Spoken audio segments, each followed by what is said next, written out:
नमस्कार, तुम्हा सर्वांचं आपल्या स्टडी पॉईंट या यूट्यूब चॅनलमध्ये स्वागत आहे। तर नीट रिझल्ट 2026 नीटचा पुन्हा बोजवारा ज्ञानेश्वरीला ॲन्सर कीनुसार 700+ पण प्रत्यक्षात फक्त 87 गुण। आईचा नेमका आक्रोश आणि विद्यार्थिनीला आला रडू।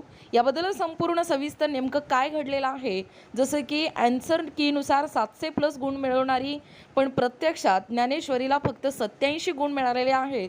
नेमकं अपडेट काय सांगतोय तेच या ठिकाणी आपण जाणून घेणार आहोत। तत्पूर्वी आपल्या चॅनलवरती नवीन असाल तर आपल्या या चॅनलला लगेचच लाईक आणि सबस्क्राईब करायला विसरू नका। चला तर मग वेळ वाया न घालवता पुन्हा एकदा नीटचा हा बोजवारा काय अपडेट सांगतोय ते या ठिकाणी आपण जाणून घेऊया।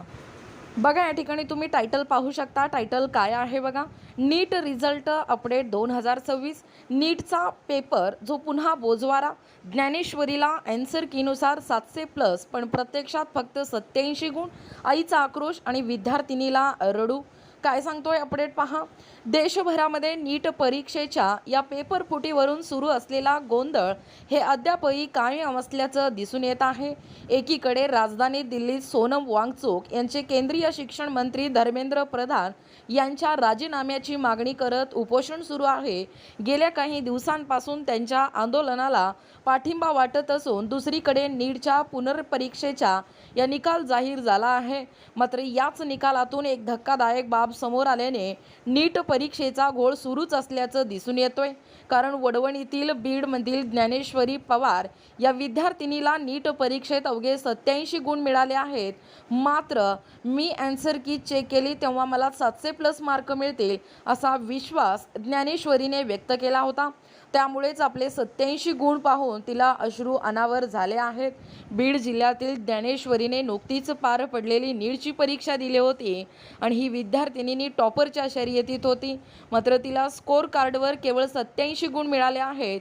त्यामुळे ज्ञानेश्वरी आणि तिचे कुटुंब धाय मोकलून या ठिकाणी रडत असून पुन्हा एकदा नीट परीक्षेच्या पारदर्शकतेवर गंभीर असा प्रश्न उपस्थित होत आहे। OMR शीटमध्ये तफावत असल्याचा दावाही ज्ञानेश्वरीकडून करण्यात आला आहे। आधी मी नीटची परीक्षा दिली, त्यानंतर पुन्हा जास्त कष्ट घेतले आहेत। परीक्षा दिल्यानंतर मी ॲन्सर की चेक केल्यावर मला गुण येत होते, त्यामुळे मी एम्स या ठिकाणी दिल्लीचे स्वप्न पाहिले। मात्र मार्कशीटवर केवळ 87 मार्क दिसल्याने धक्काच बसल्याचं विद्यार्थिनीने म्हटलेलं आहे। माझ्या मुलीला चुकीची OMR शीट देण्यात आली असा आरोप ज्ञानेश्वरीच्या आईने देखील केला आहे। लेकरांनी 18 तास अभ्यास करून ही परिस्थिती आहे। मुलीने जेवण केलं नाही पण अभ्यास केला अशी वर्षभर परिस्थिती होती। त्यामुळे माझ्या मुलीला 700 मार्क पडायला पाहिजे होते असेही ज्ञानेश्वरीच्या आईने म्हटले। तसेच OMR शीट आम्हाला लाईव्हमध्ये दाखवा अशी मागणी देखील ज्ञानेश्वरीच्या आई मीरा पवार यांनी केलेला आहे। बघा, सोहमलाही धक्काच बसला, अवघे 95 गुण। दरम्यानच बीडमध्ये अशाच पद्धतीचा आणखीन एक प्रकार समोर आलेला आहे। बीडच्या सोहम गवतेच्या कुटुंबावर जणू दुःखाचा डोंगरच कोसळला आहे। सोहमने उत्तरपत्रिका आणि ॲन्सर की तपासल्यानंतर 522 गुण मिळतील अशी खात्री त्याला होती। मात्र सोहमच्या स्कोअर कार्डवर अवघे 95 गुण दिसले। निकाल पाहिल्यानंतर काही वेळ तो कोणाशीच बोलला नाही आणि घरात अश्रूचा बांध फुटला। त्यामुळे पुन्हा एकदा नीट परीक्षेच्या घोळावरून प्रश्नचिन्ह या ठिकाणी उपस्थित झालेला आहे। बघा, एकूणच अशा पद्धतीने या ठिकाणी हा जो नीट परीक्षा आहे, या नीट परीक्षेचा जो रिझल्ट नुकतंच लागलेला आहे।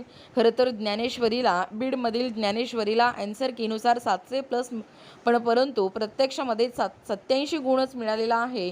आईचा आक्रोश आणि विद्यार्थिनीला या ठिकाणी रडू आलेला आहे। याबद्दलच सविस्तर माहिती या ठिकाणी जाणून घेतलेला आहोत। तुम्हाला या व्हिडिओच्या माध्यमातून नक्की हे अपडेट समजल्यानंतर काय वाटतं, नक्कीच या ठिकाणी या व्हिडिओच्या माध्यमातून प्रतिक्रिया कळवणं गरजेचं आहे।